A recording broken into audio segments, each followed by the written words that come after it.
Welcome to the Slop Temple. We pray this video helps. You start by confirming compatibility. Check your laptop's manual or model online to see if it supports NVMe or only SATA.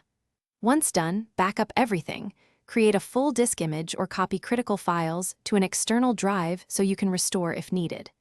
Make sure you have the right SSD form factor and any adapter or enclosure for cloning.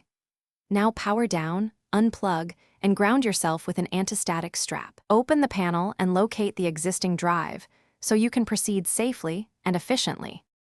You decide whether to clone or install fresh based on time and cleanliness. Cloning preserves apps and settings, while a fresh install removes clutter. Once chosen, connect the new SSD with a USB adapter and use a reliable tool like Macrium or Clonezilla. Select source and target drives carefully. Make sure partitions on the target are equal or larger and that alignment is correct for performance. Start the clone, monitor for errors, and when finished, shut down and prepare to swap drives into the laptop bay. You now install the new drive into the laptop, secure it with screws, reconnect any cables, and reattach the battery. Once powered on, enter BIOS or UEFI to confirm the drive appears and set it as the primary boot device.